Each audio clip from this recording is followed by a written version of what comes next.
నమస్కారం. ఈ రోజు ఎపిసోడ్ లో మనం తెలుగు వ్యాకరణంలో భాగంగా వాక్యములలో రకాలను గురించి తెలుసుకుందాం.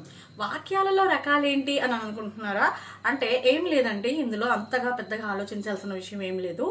మనం ఏదైతే ఎదుటి వ్యక్తులకి ఎదుటి వారికి మనం ఏదైతే చెప్పాలి అని అనుకుంటున్నామో, మన మనసులో ఉన్నటువంటి భావాన్ని వాళ్ళకి తెలియజేయాలి అని అనుకుంటున్నామో, ఆ విషయాలను కొన్ని రకాలుగా విభజించడం అనేది జరిగిందనమాట. అయితే ఏ విధంగా అయితే ఆ రకాలను విభజించారో వాటిని వాక్యాలలో రకాలు అంటారు.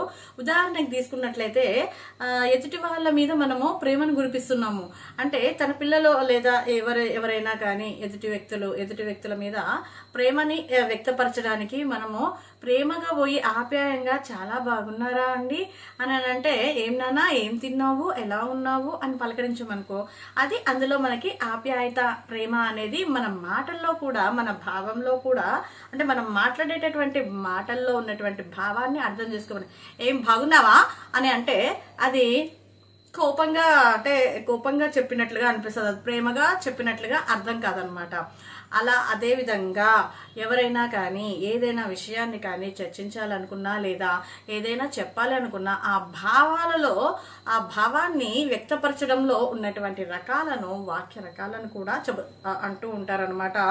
అందులో కొన్ని వాక్య రకాలను నేను ఇక్కడ మీకు పరిచయం చేస్తున్నాను. అందులో భాగంగా విద్యార్థక వాక్యము అంటే, మనకి సపోజ్ విద్యార్థక వాక్యము, అన్మత్యార్థక వాక్యము అంటే ఏంటి? పర్మిషన్ తీసుకునేది అనమాట. సందేహార్థక వాక్యము అంటే డౌట్ఫుల్గా ఉండేది ఏదైనా ఉన్నట్లయితే అవి. ఇంకా అంతేకాకుండా ప్రశ్నార్థక వాక్యం, క్వశ్చన్ ట్యాగ్స్ అనేది. అంతే వ్యతిరేకార్థక వాక్యము, నిషేధార్థక వాక్యము, ఇంకా నిశ్చయార్థక వాక్యము, ఆశ్చర్యాన్ని కలిగించేటప్పుడు ఆశ్చర్యార్థక వాక్యము, ప్రార్థనార్థక వాక్యము అంటే ఎవరినైనా రిక్వెస్ట్ చేస్తున్నాం అనమాట, రిక్వెస్టబుల్ సెంటెన్సెస్ అంటాం కదా, అవన్నమాట. ప్రార్థనార్థక వాక్యము, ఇలాంటివి చాలా రకాలు ఉన్నాయి వాక్యాలలో రకాలు. అందులో భాగంగా మనం వాక్యాలలో రకాలలో మనం ఇప్పుడు మొట్టమొదటిగా అసలు వాక్యములలో ఉన్నటువంటి రకాలకి ఉన్నటువంటి నిర్వచనాన్ని రాసుకొని మొట్టమొదటిగా మనము విద్యార్థక వాక్యం గురించి తెలుసుకుందాం పిల్లలు. అయితే ఇప్పుడు చూడండి, వాక్యములలో రకాలు ఎందుకు వస్తాయి అని అంటే, వాక్యములు మనము వ్యక్తపరిచేటటువంటి భావాన్ని కలిగి ఉంటాయి అన్నమాట. వాక్యములు ఎలా ఉంటాయి? మనం వ్యక్తపరిచేటటువంటి భావాన్ని, వాటి యొక్క విధానాన్ని తెలియజేస్తాయి. వాక్యములు మనం వ్యక్తపరిచే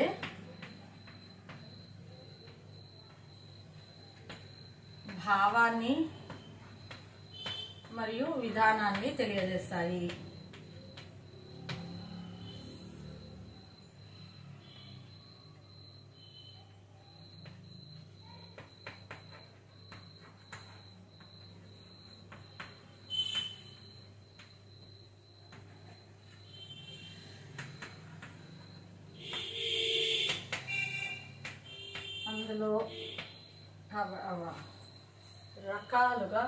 అందులో కొన్ని రకాలుగా విభజించడం జరిగింది.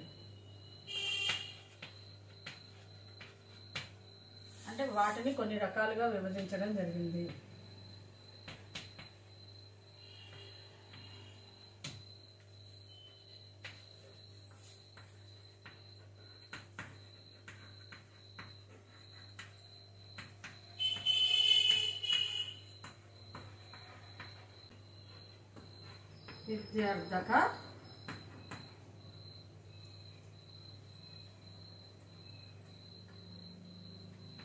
విద్యార్థక వాక్యం.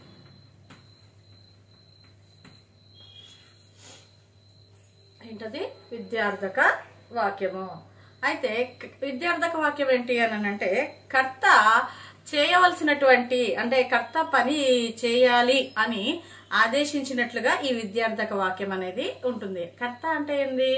ఎవరైతే పని చేస్తున్నారో వాళ్ళు అన్నమాట. ఎవరైతే పని చేస్తున్నారో వాళ్ళు కర్త. ఆ కర్త పనిని చేయాలి అని చెప్పి ఎప్పుడైతే ఆదేశించినట్లుగా ఉంటుందో అది విద్యార్థక వాక్యము. ఉదాహరణకి, రాము నీవు తరగతిలోకి వెళ్ళి కూర్చో అని అంటాము. అంటే ఏంది, ఇక్కడ కర్త ఏం చేస్తున్నాడు, తరగతిలోకి వెళ్ళి కూర్చో అని చెప్తున్నాడు అనమాట. ఉదాహరణకి చూద్దాం. రాము,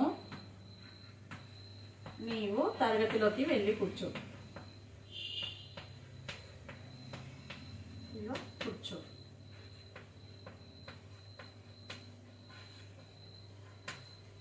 ఇదేంటి, విద్యార్థక వాక్యము. అలాగే పిల్లలు మీరు చదవండి అని అంటాం. అని అంటే ఏంది, విద్యార్థక వాక్యం. పిల్లలు చదవండి, మీరు.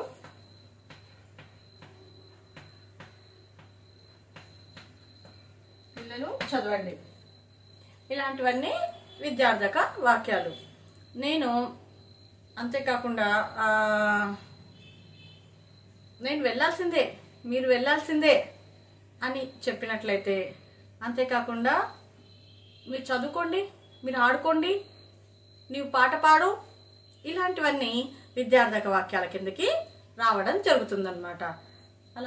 అదేవిధంగా మీరు రాయండి, మీరు రాయండి,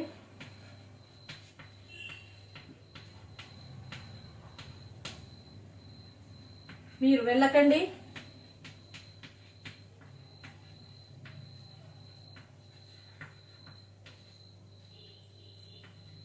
వెళ్ళకండి, ఇలాంటివన్నీ విద్యార్థక వాక్యం కిందకి వస్తాయి.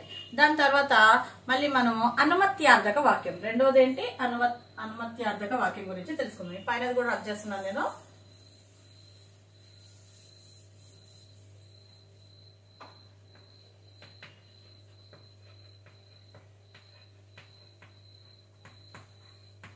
అనుమత్యార్థక వాక్యము.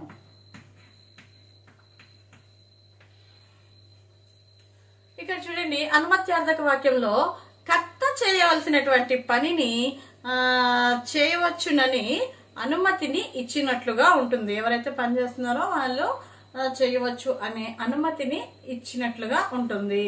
ఒకసారి డెఫినేషన్ రాసుకోండి. కర్త చేయవలసినటువంటి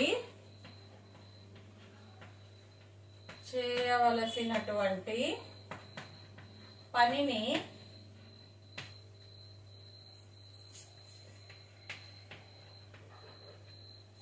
అంటే ఇక్కడ కర్త చేయవలసిన పనిని చేయవచ్చు అని అనుమతి మనకి ఇచ్చినట్లుగా ఉంటుంది అని చెప్తున్నా అన్నమాట.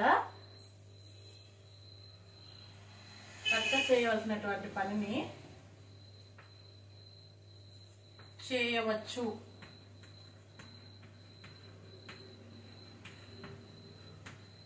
అని చెప్పినట్లుగా ఉంటుంది.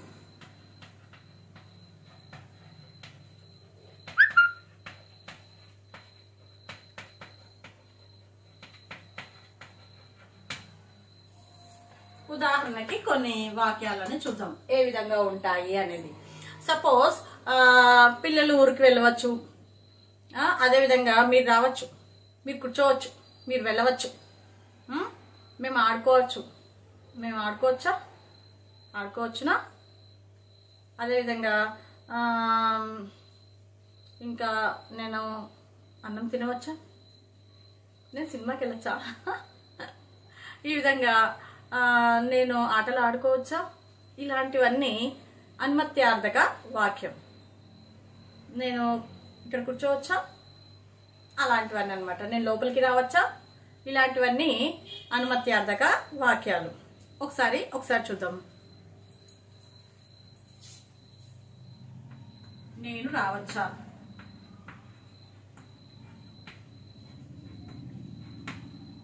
మేము ఆడుకోవచ్చా,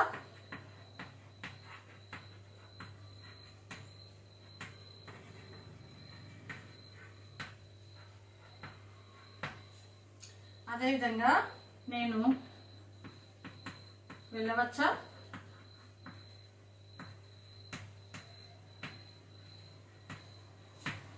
అంటే ఇలాంటివన్నీ అనుమత్యార్థక వాక్యాలు. మీరు ఊరికి వెళ్ళవచ్చు,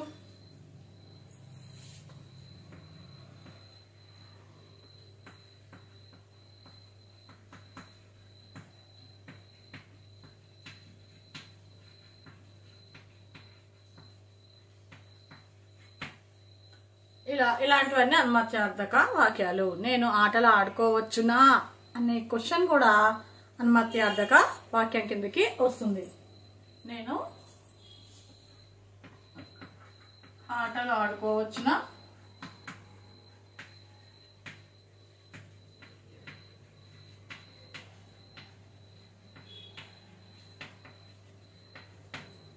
అర్థమైంది కదా పిల్లలు? అనుమత్యార్థక వాక్యము అంటే దాని తర్వాత సందేహార్థక వాక్యం గురించి తెలుసుకున్నాం. సందేహము అంటే ఏంటి? Very simple. సందేహం అంటే డౌట్. సందేహార్థక వాక్యం కిందకి వెళ్దాం.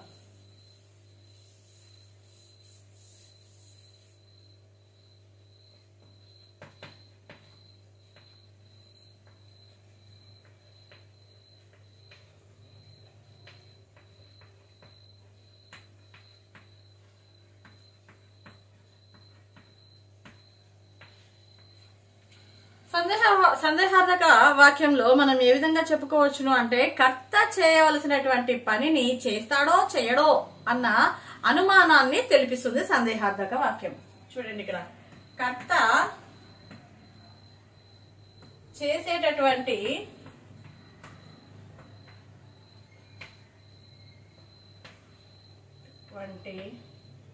పని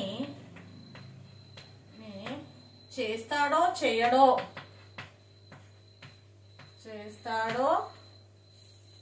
చేయడో అనే అనుమానాన్ని వ్యక్తపరుస్తుంది.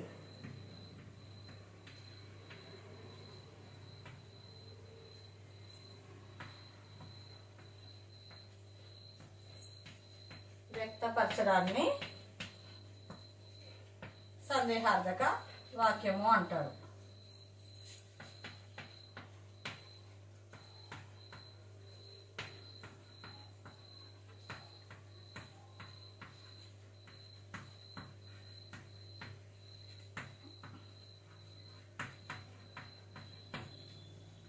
ఉదాహరణకి చూద్దాం. అంటే నేను ఇప్పుడు పాఠం చెప్తానో చెప్పను అన్నట్లుగా. అంటే మీరు నెక్స్ట్ వీడియో తీస్తారా తీయరా అలాంటివి కూడా ఉంటాయన్నమాట. రాము ఈరోజు బడికి వెళ్తాడా వెళ్ళడా, రాడేమో, మా టీచర్ ఈరోజు రాదేమో,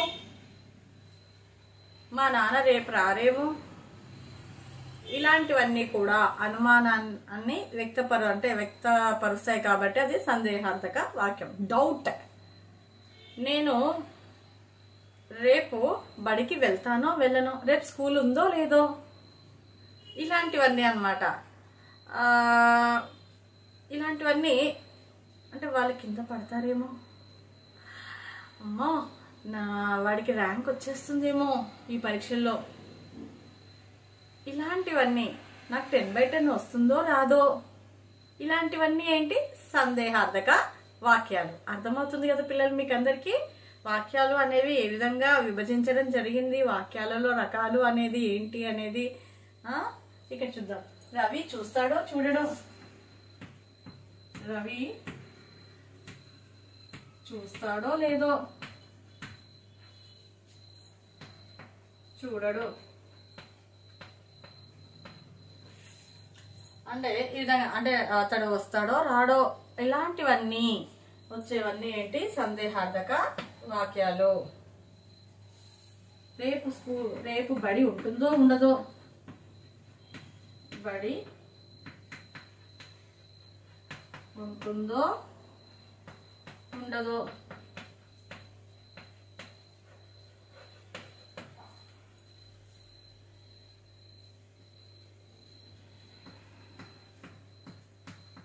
రేపు మా టీచర్ వస్తుందో రాదో,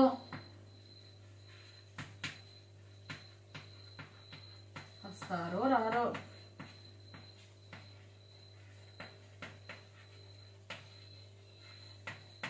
ఇలాంటివన్నీ సందేహార్థక వాక్యాల కిందకి వస్తాయి. తర్వాత ప్రశ్నార్థక వాక్యాలు. ప్రశ్నార్థక వాక్యాలు అంటే ఏంది? కర్త చేయవలసినటువంటి పని ఏదైతే ఉంటుందో ఆ పనిని ప్రశ్నించడంలో, అంటే ఆ పని జరిగిందా లేదా అని ప్రశ్నిస్తున్నప్పుడు దాన్ని ప్రశ్నార్థక వాక్యము అంటారు.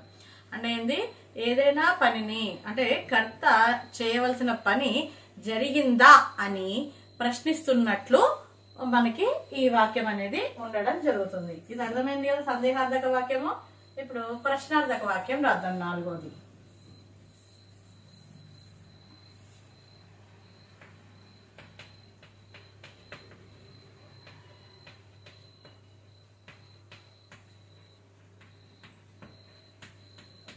ఏమని చెప్పాను ప్రశ్నార్థక వాక్యంలో? కర్త చేయవలసిన పని జరిగిందా అని ప్రశ్నిస్తున్నట్లుగా ఉంటుంది.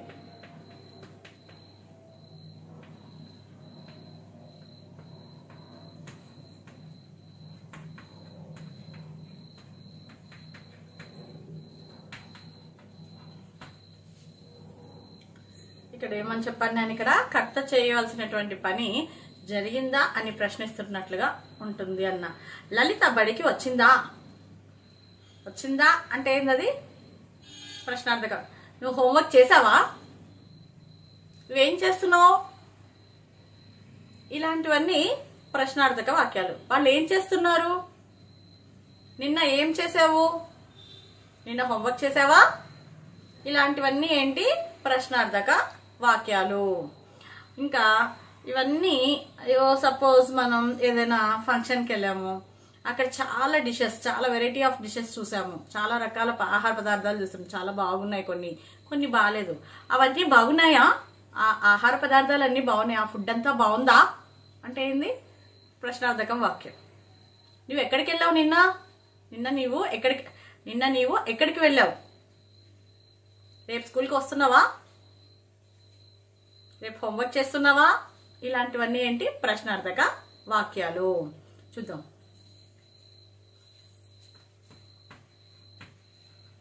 లలిత బడికి వెళ్ళిందా?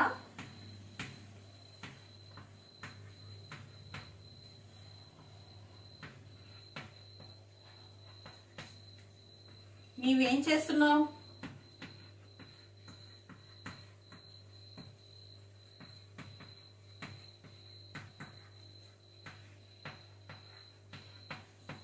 మధు ఎక్కడికి వెళ్ళాడు?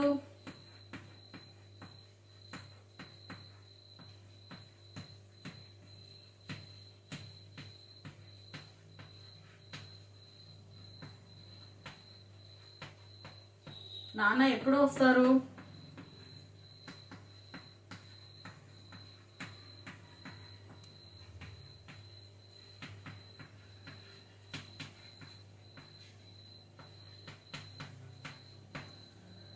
టీచర్ ఏం పాఠం చెప్పింది?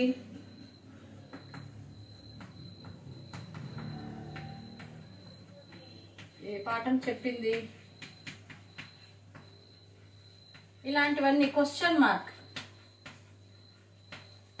ఇలాంటివన్నీ ఏంటి? ప్రశ్నార్థక వాక్యాలు. ఇవన్నీ ఏంటి? ప్రశ్నార్థక వాక్యాలు. నెక్స్ట్ తర్వాత మనకి వ్యతిరేకార్థక వాక్యము. వ్యతిరేకార్థక వాక్యము అంటే ఏంది? కర్త చేయవలసినటువంటి పనిని చేయడు అని చెప్పడాన్ని వ్యతిరేకార్థక వాక్యంగా విభజించడం జరిగింది. ఏంటి? కర్త చేయవలసినటువంటి పనిని చేయడు అని చెప్పడాన్ని ఏమంటారు? వ్యతిరేకార్థక వాక్యము అంటారు.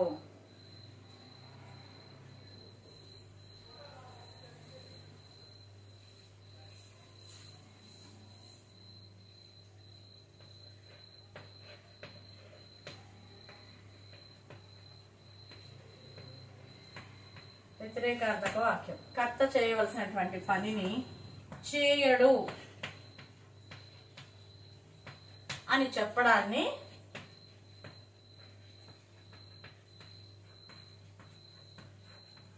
వ్యతిరేకార్థక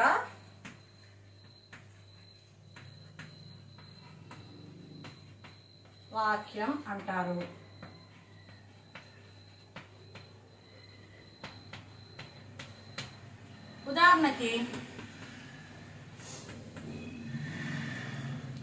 ఉదాహరణకు తీసుకున్నట్లయితే ఏంటది? నేను సినిమాకు వెళ్ళను, నేను సినిమా చూడను, నేను ఈరోజు పాఠం చెప్పను, నేను అంటే అది చేయాల్సిన పని నేను చెయ్యట్లేదు, దాన్ని వ్యతిరేకార్థకం అంటారు. నేను ఈరోజు బడికి వెళ్ళను, ఇలాంటివన్నీ వ్యతిరేకార్థక వాక్యము అంటారు. అదేవిధంగా నేను ఈరోజు ఆడుకోను, అలాగే రాము పాట పాడడు, రాము సైకిల్ తొక్కడు, ఇలాంటివన్నీ వ్యతిరేకార్థక వాక్యాలు. అయిపోదు కదా. నేను బడికి వెళ్ళను,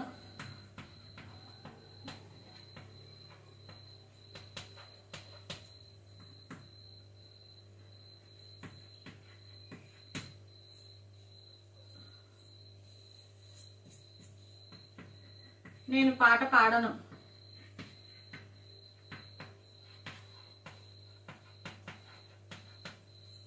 లత ఆటలు ఆడదు,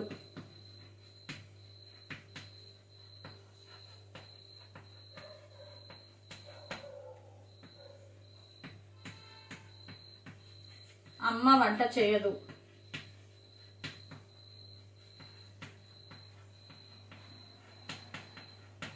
ఇలాంటివన్నీ వ్యతిరేకార్థక వాక్యాల కిందకి రావడం జరుగుతుంది. అదే విధంగా దాని తర్వాత నిషేధార్థక వాక్యం. నిషేధార్థక వాక్యం అంటే ఏంది? ఎవరు ఈ పనిని చేయకూడదు అనే భావన అనేది ఉండడం జరుగుతుంది. అంటే ఏంది? ఎవ్వరు కూడా ఈ పనిని చేయకూడదు అనే భావన, అంటే భావం అనేది ఎందులో అయితే ఉంటుందో అది నిషేధార్థక వాక్యం కిందకి వస్తుంది. ఉదాహరణకి మీరు అల్లరి చేయకండి, అల్లరి చేయవద్దు, దొంగతనం చేయవద్దు, ఇలాంటివన్నీ, అందులోకి అబద్ధం చెప్పవద్దు, ఇలాంటివన్నీ నిషేధార్థక వాక్యం కిందకి రావడం జరుగుతుంది. ఒకసారి రాసుకుందాం అది కూడా.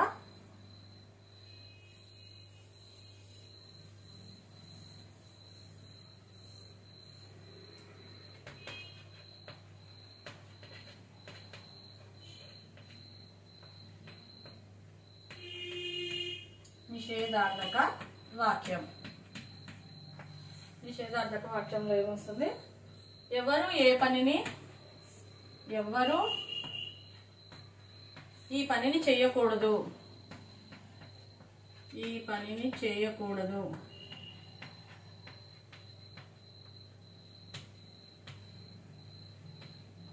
అని చెప్పినట్లయితే అటువంటివి నిషేధార్థక వాక్యాలు. అటువంటి వాక్యాలు ఏం వాక్యాలు? నిషేధార్థక వాక్యాలు.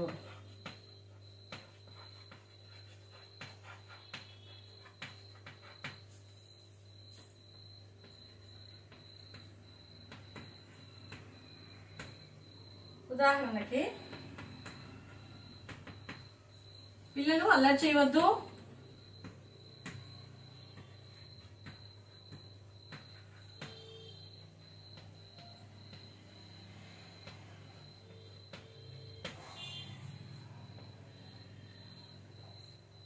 అబద్ధాలు ఆడవద్దు,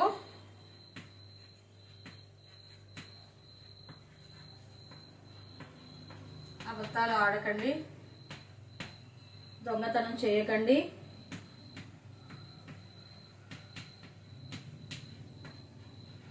ఇవన్నీ ఎవరు చేయకూడనటువంటి పనులు.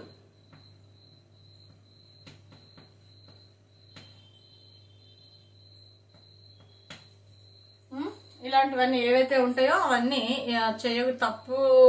తప్పుగా ఉండేటటువంటి వాక్యాలు ఏవైతే ఉంటాయో అవన్నీ నిషేధార్థక వాక్యాలు. అంతేకాకుండా మీరంతా ఈ కరోనా సమయంలో బయట తిరగకండి, దగ్గరగా ఉండకండి, మాస్కులు పెట్టుకోకుండా ఉండకండి, ఇలాంటివన్నీ నిషేధార్థక వాక్యాలుగా చెప్పవచ్చును. దాని తర్వాత నిశ్చయార్థక వాక్యాలు.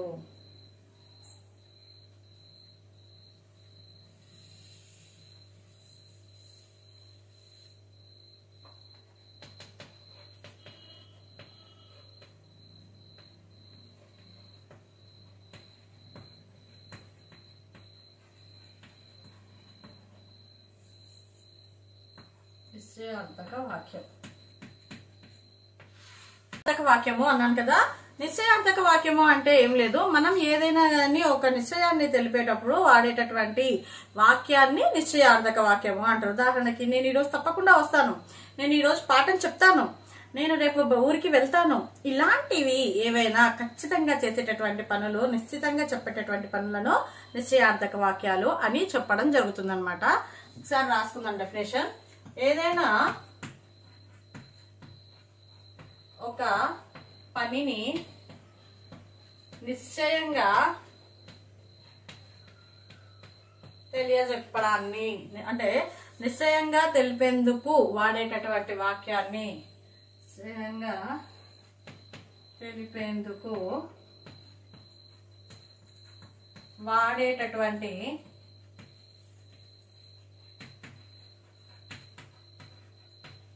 వాక్యాన్ని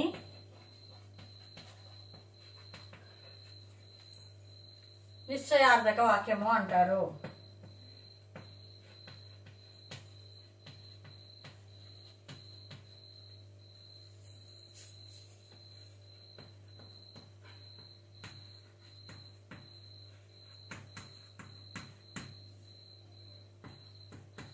ఉదాహరణకి, నేను ఈరోజు పాఠం చెప్తాను,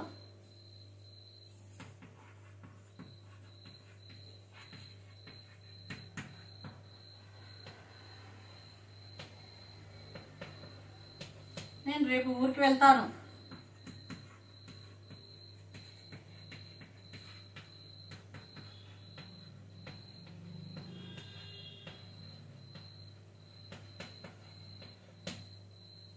నేను రేపు బడికి రాను. నిశ్చయంగా చెప్పేది, నేను రేపు పరీక్ష రాస్తాను. ఇలాంటివన్నీ నిశ్చయార్థక వాక్యాల కిందకి వస్తాయన్నమాట. రోజా తప్పకుండా పాస్ అవుతుంది, రోజా తప్పకుండా పరీక్ష రాస్తుంది. ఇలాంటివన్నీ నిశ్చయార్థక వాక్యాలు. తర్వాత ఆశ్చర్యార్థక వాక్యాలు. ఆశ్చర్యార్థక వాక్యాలు అంటే ఏంది? ఆశ్చర్యాన్ని తెలియజేసేటటువంటి వాక్యాలను ఆశ్చర్యార్థక వాక్యాలు అంటారు. అయ్యో, ఎంత కష్టం వచ్చింది బాబు నీకు అని అంటాం. ఏమైందో? ఆహా, ఈరోజు మా ఇంట్లో వంకాయ కూర ఉంది చూడండి, ఆహా ఏమి రుచి. ఏంటది? ఆహా ఆశ్చర్యార్థకం. అమ్మో, మా ఇంట్లో ఇంత పెద్ద టీవీ ఉంది, తెలుసా నీకు? మా ఇంట్లో ఎంత పెద్ద టీవీ ఉందో తెలుసా నీకు? ఆశ్చర్యార్థకం. బాబోయ్, వాళ్ళ ఇల్లు ఎంత పెద్దగా ఉందో, ఆశ్చర్యార్థకం. అయ్యయ్యో ఏమైందిరా? ఏంటది? ఆశ్చర్యార్థక వాక్యం. అరే రే, నీకు దెబ్బ తగిలిందా? అయ్యో, ఏంటది? ఆశ్చర్యార్థక వాక్యం. అదేవిధంగా, అమ్మో, ఆ రోడ్డు మీద ఎంత పెద్ద ప్రమాదం జరిగిందో, ఆశ్చర్యార్థకం. బాబోయ్, పులి వచ్చేసింది, ఆశ్చర్యార్థక వాక్యం. అర్థమైంది కదా? ఆశ్చర్యార్థక వాక్యము అంటే, అయ్యయ్యో గుంటలో పడిన కాలు మొత్తం డ్రెస్ అంతా ఖరాబ్ అయిపోయింది, ఆశ్చర్యార్థక వాక్యం. ఇలాంటివన్నీ ఆశ్చర్యార్థక వాక్యం. వాని డ్రెస్ ఎంత బాగుందో, ఆశ్చర్యార్థక వాక్యం.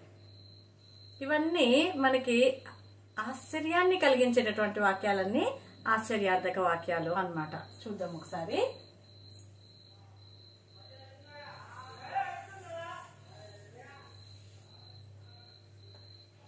ఆశ్చర్యార్థక వాక్యాలు.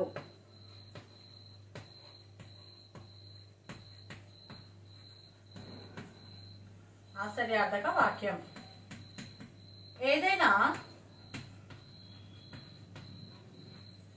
ఆశ్చర్యాన్ని తెలియజేసినట్లయితే, ఆశ్చర్యాన్ని తెలియజేసే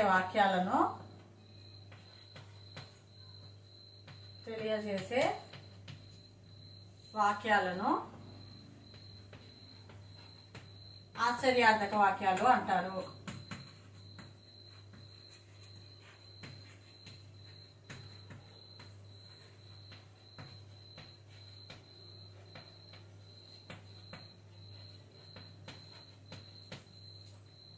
ఉదాహరణకి, అమ్మో, వాళ్ళ ఇంట్లో ఎంత పెద్ద టీవీ ఉందో.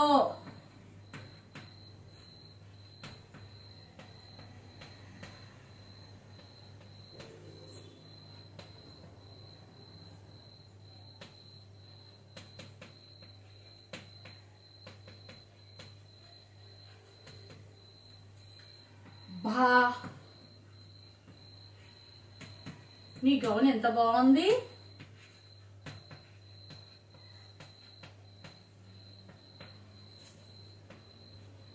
ఎంత బాగుందో. అయ్యో, నీకేమైంది?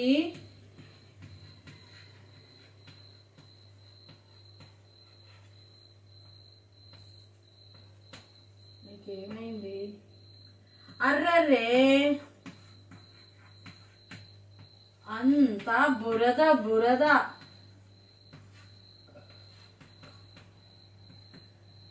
బురద బురద బురద బురద. ఇలాంటివన్నీ ఆశ్చర్యార్థక వాక్యాల కిందకి రావడం జరుగుతుంది. దాని తర్వాత ప్రార్థనార్థక వాక్యం. ప్రార్థనార్థక వాక్యము అంటే ఏంది? రిక్వెస్టబుల్ అన్నమాట, రిక్వెస్ట్ చేయడం అన్నమాట. ఇతరులను ప్రార్థించడం, అర్జించడం అనే దానిలో అర్జించడం కాదు, అర్జించడం అంటేనేమో సంపాదన, అర్థించడము అంటేనేమో ప్రేయర్, ప్రార్థించడం అన్నమాట. అర్థించు అనే విషయంలో ఈ వాక్యాలను మనం వాడడం జరుగుతుంది. ఉదాహరణకి, నాకు ఈరోజు సెలవు ఇప్పించండి, నేను రేపు రాలేను కాబట్టి నాకు రేపు సెలవు ఇప్పించండి. అలాంటివి. నాకు చదువు చెప్పించండి. అదేవిధంగా దయచేసి నన్ను లోపలికి అనుమతించండి. ఇలాంటివన్నీ ప్రార్థనార్థక వాక్యాలు. అంటే ఇతరులను ప్రార్థించేది వాక్యాలను ప్రార్థనార్థక వాక్యాలు అంటారు.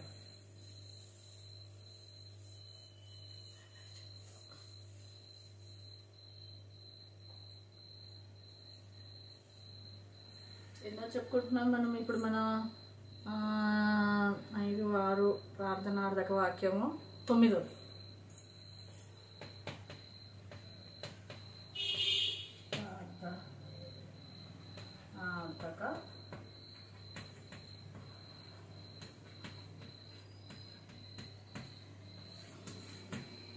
ప్రార్థనార్థక వాక్యం.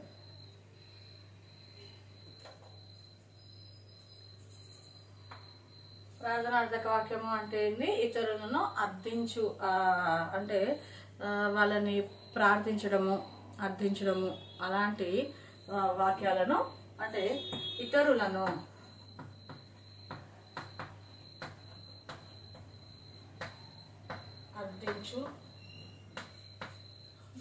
అర్థించు లేదా ప్రార్థించున్నది.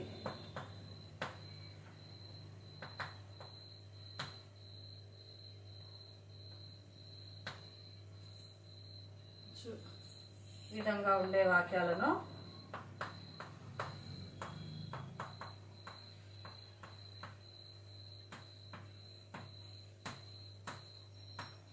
ఏమంటారు? ప్రార్థనార్థక వాక్యాలు.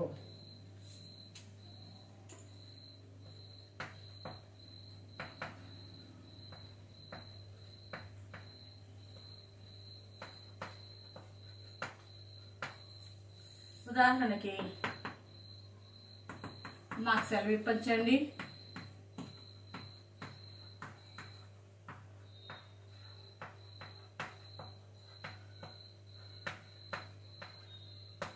అయితే నాకు సెలవు ఇవ్వగలరు.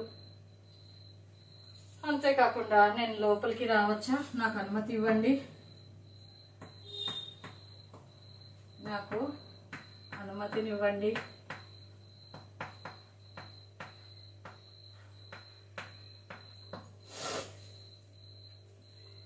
అంతేకాకుండా, దయచేసి నన్ను ఈరోజు కాపాడు, దయచేసి నన్ను కాపాడు.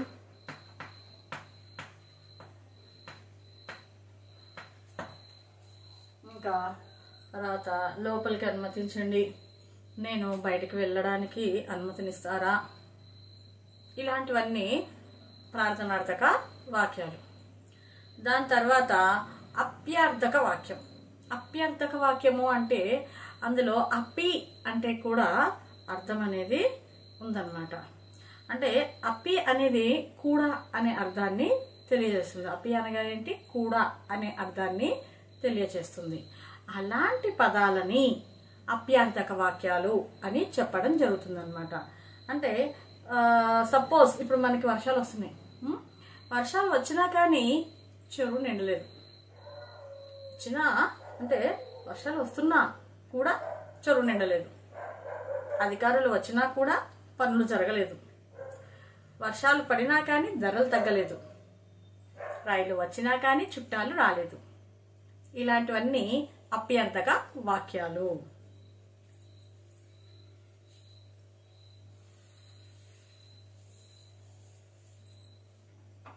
ఒకసారి చూడండి. అప్యార్థక వాక్యాలు. అప్యార్థక వాక్యాల్లో అపి అంటే ఏంది? అపి అంటే కూడా అని అర్థం. ఇలాంటి వాక్యాలను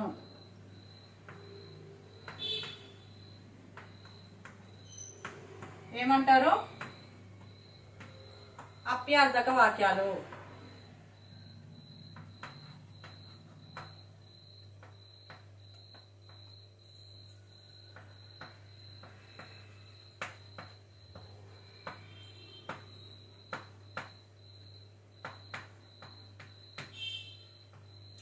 ఉదాహరణకి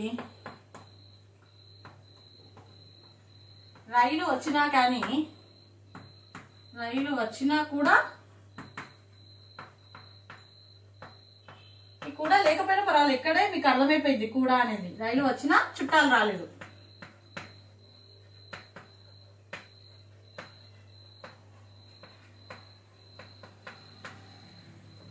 అదేవిధంగా వర్షాలు పడినా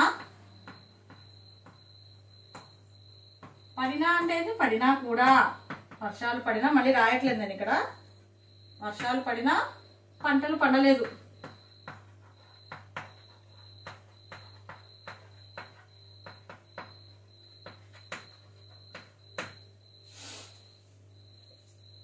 సెలవులు వచ్చినా ఊరికి వెళ్ళలేదు.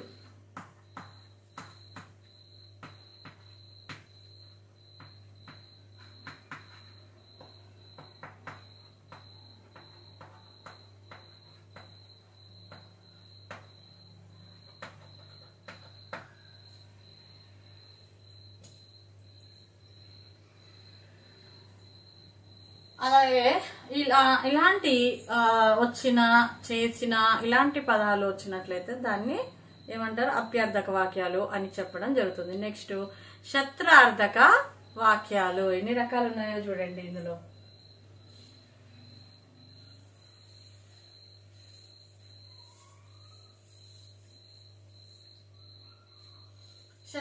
శత్రార్థక వాక్యాలు అంటే ఏంటి అని అంటే వర్తమాన అసమాపక క్రియను శత్రార్థకము అని చెప్తూ ఉంటారన్నమాట. అంటే సపోజ్ ఉదాహరణకి అమ్మ వండుతూ చదువుతున్నది. అదేవిధంగా రాము తింటూ చదువుతున్నాడు. ఈ విధంగా లత పాడుతూ నాట్యం చేస్తుంది. శ్రీను ఆ పాఠం వింటూ రాస్తున్నాడు. ఇలాంటివన్నీ శత్రార్థక వాక్యాలు అని చెప్పడం జరుగుతుంది. అంటే వర్తమాన ఎట్ ప్రజెంట్ అసమాపక క్రియలు. అసమాపక అంటే ఏంది? ఇన్కంప్లీట్. వర్తమానం అంటే ఏంది? ప్రజెంట్. ప్రజెంట్ లో ఏదైతే ఇన్కంప్లీట్ పని ఉంటుందో దానిని శత్రార్థక వాక్యము అంటారనమాట. ఎన్నోది? 11వది శత్రార్థక వాక్యం. వర్తమానము అంటే ఎట్ ప్రెసెంట్. వర్తమాన అసమాపక క్రియను అసమాపక క్రియ కలిగి ఉన్నట్లయితే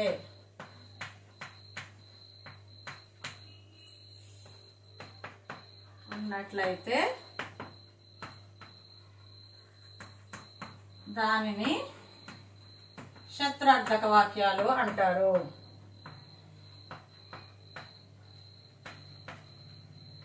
దానిని శత్రార్థక వాక్యం అంటారు.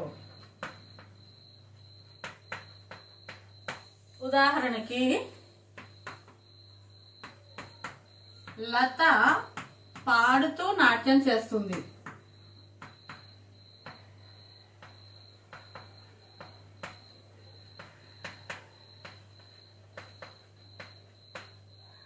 చేస్తుందంటే వర్తమానం, పాడుతూ నాట్యం చేస్తుంది, పాడుతూ అసమాప్త క్రియ. అర్థమవుతుందా? అదేవిధంగా రవి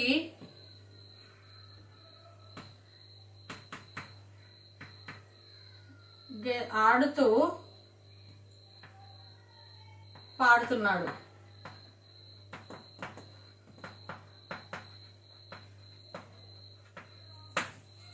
అమ్మ వంట చేస్తూ చదువుతుంది.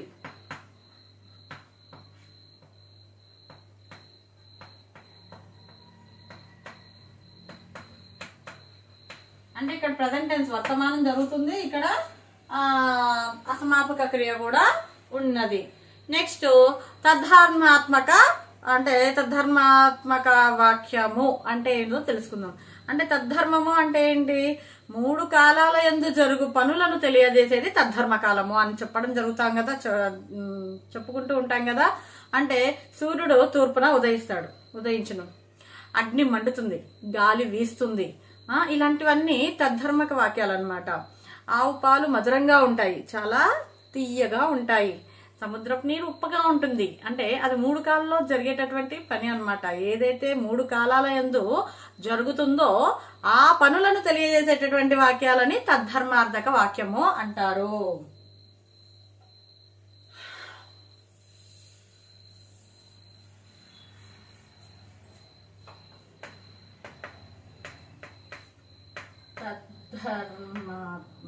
తద్ధర్మార్థక వాక్యం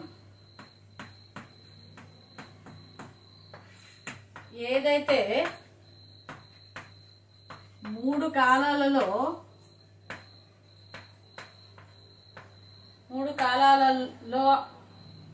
అంటే ఏంది? 3 కాలాలలో అంటే ఏంది?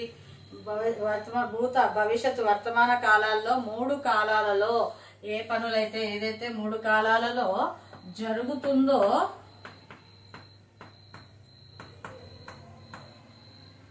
దానిని తద్ధర్మార్థక వాక్యము అంటారు.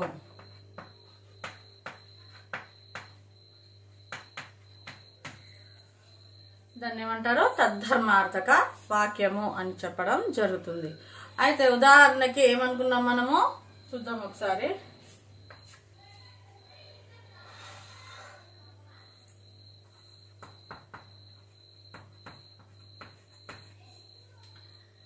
సూర్యుడు తూర్పున ఉదయిస్తాడు. సూర్యుడు తూర్పున ఉదయిస్తాడు. ఆవు పాలు మధురంగా ఉంటాయి. ఆవు పాలు మధురంగా ఉంటాయి.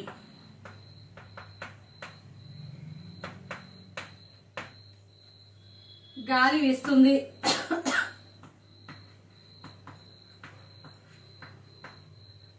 అగ్ని మండుతుంది.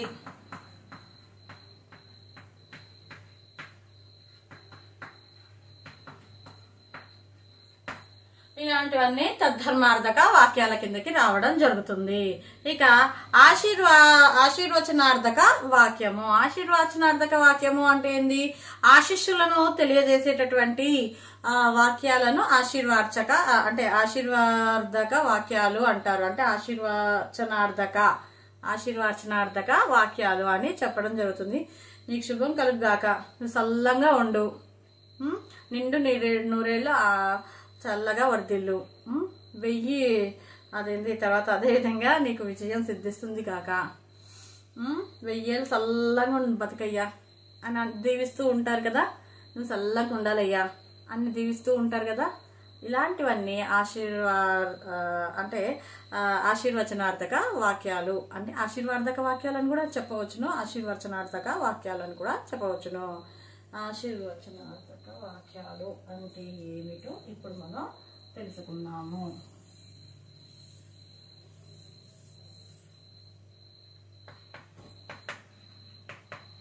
ఆశీర్వచనార్థక వాక్యము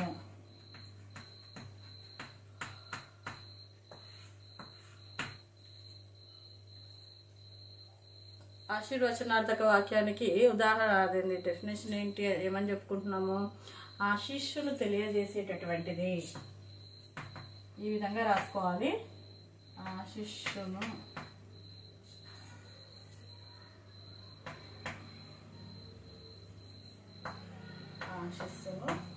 తెలియజేసేటటువంటిది.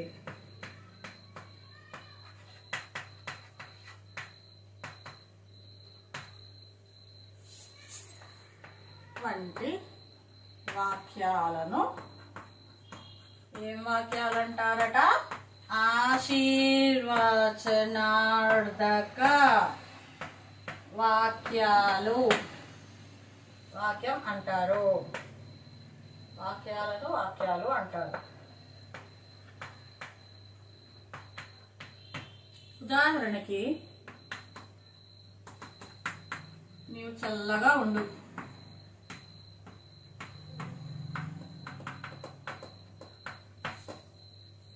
అదేవిధంగా నిన్ను నూరేళ్ళు బతుకు,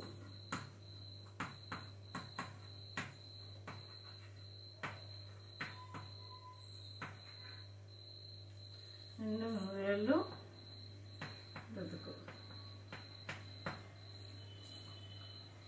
నీకు శుభం కలుగుగాక.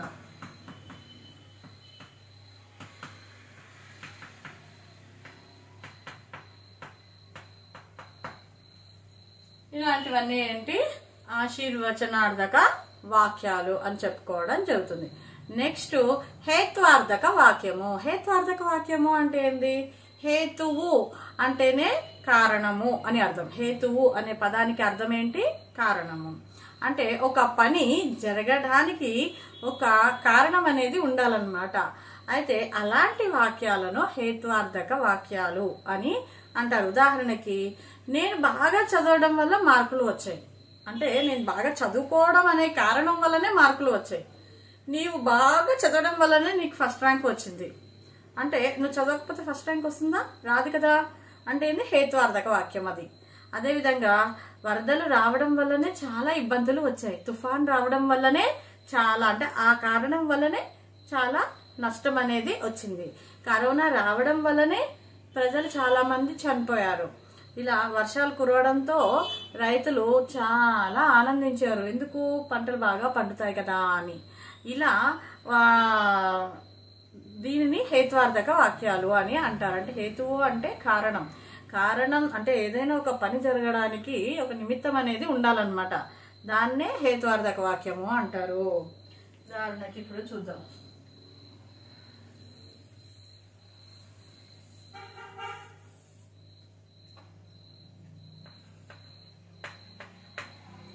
హేత్వార్థక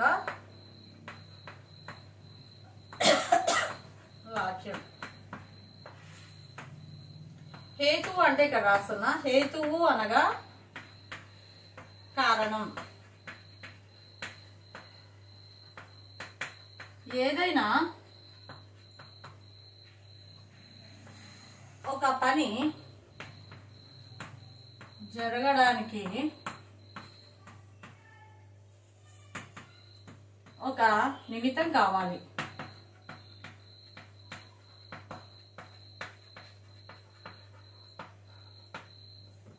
దాన్ని హేత్వార్థక వాక్యాలు అంటారు.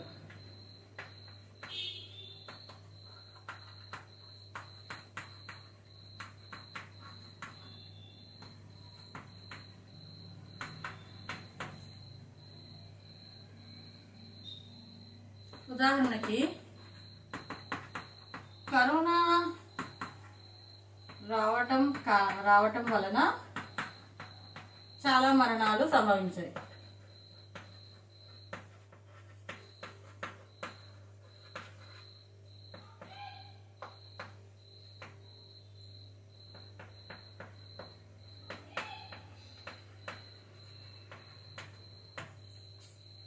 వర్షాలు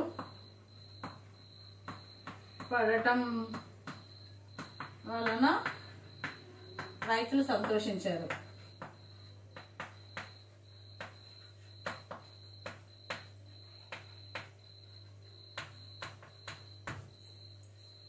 అదేవిధంగా మురుగునీరు ఉండటం వల్లనే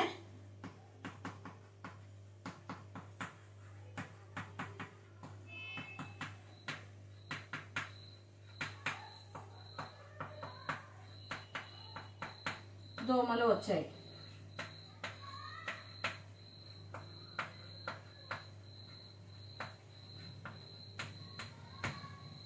ఇలాంటివన్నీ హేతువార్థక వాక్యాలు. ఇవన్నీ ఏంటి? హేతువార్థక వాక్యాలు. తర్వాత సామర్థ్యార్థక వాక్యం. ఇదేంటి? 14ది. ఇక 15వ వాక్యం ఏంటి? సామర్థ్యార్థక వాక్యం. అంటే నేను పాఠం చెప్పగలను లేదో, నా దగ్గర కెపాసిటీ ఉందో లేదో, తన పాట పాడగలదో పాడదో, తన పాట పాడగలదు, నేను పాఠం చెప్పగలను, ఇలాంటివన్నీ సామర్థ్యార్థక వాక్యం. అంటే పనిని చేయటందు సమర్థతను కలిగి ఉండడాన్ని సామర్థ్యార్థక వాక్యము అంటారు. ఉదాహరణకి చూద్దాం. కెపాసిటీ.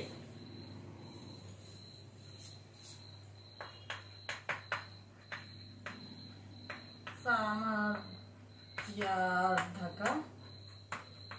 వాక్యం.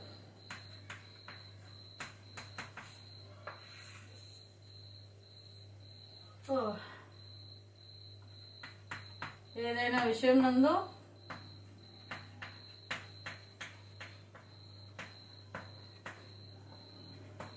సమర్థతను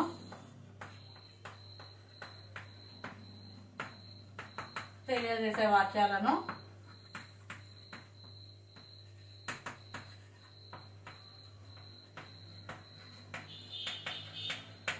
సామర్థ్యార్థక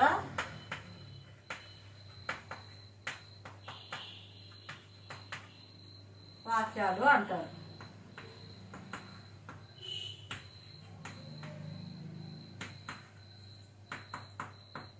ఉదాహరణకి నేను పాఠం చెప్పగలను,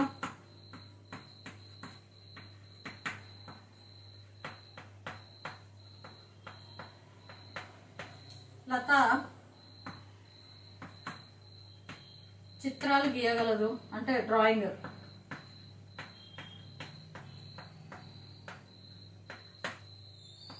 రవి క్రికెట్ ఆడగలడు.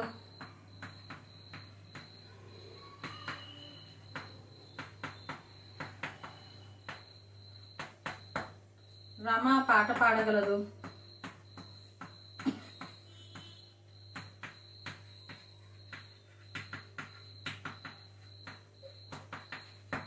ఇలాంటివన్నీ సామర్థ్యార్థక వాక్యాల కిందకి రావడం జరుగుతుంది. పిల్లలు, మీకు ఈ వాక్యాల్లో ఉన్నటువంటి రకాలన్నీ మీకు అర్థమైనాయి అని అనుకుంటున్నాను. ఈ వీడియో కనుక మీకు నచ్చినట్లయితే లైక్ చేయడం మాత్రం మర్చిపోకండి, షేర్ చేయండి. మరిన్ని విషయాలతో మీ ముందుకు వస్తుంది. సంతోషాలు. Thank you. ధన్యవాదాలు.